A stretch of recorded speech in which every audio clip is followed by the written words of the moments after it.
Wednesday afternoon. Anthony Dubundo here with my two best bets for the Major League Baseball slate on Wednesday. Let's start in New York, Citi Field. Justin Verlander against Touki Toussaint. The Mets have advantages pretty much everywhere here offensively, starting pitcher. Both bullpens did get taxed quite a bit last night, but I actually think this total is still a little bit inflated.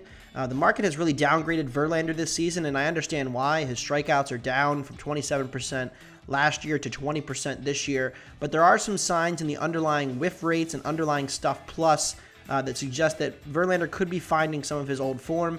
His stuff plus in his last 30 days is higher than it was at any point last season, so there is some potential whiff and strikeouts coming for Verlander, and this is a lineup in Chicago that projects much better against left-handed pitching than right-handed pitching. They've been one of the worst offenses in the league against righties this season. Don't really see that changing tonight, so do think it's a very favorable matchup for Verlander. Touki Toussaint has always had the good stuff, but the question is, can he command it? The Mets are a relatively patient offense, so if Toussaint doesn't have his command, the walks will be an issue. But this total is just a little bit too high in a pitcher-friendly Citi Field with a below-average park factor tonight. At 9. I think it should be closer to 8.5. So give me the under 9, minus 115 or better in the Mets, White Sox. And then late night out west in Seattle, the Twins and Mariners split the first two games of their 4-game series. Tonight it's Luis Castillo against Kenta Maeda. Now, Maeda had really struggled when he initially came back this season. Home run problem, his fastball, his spin rates, they were all pretty concerning.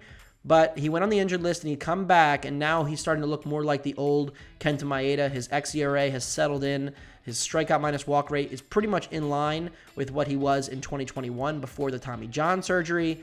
And he's able to hide his fastball better now. He still gets hit pretty hard on it, but he uses the slider and the splitter as his two primary offerings to keep hitters off balance, and they are the better pitches. So it has made him better.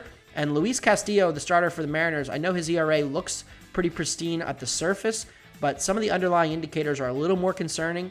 His fastball velocity is down a tick this year. It has not been the same as past years.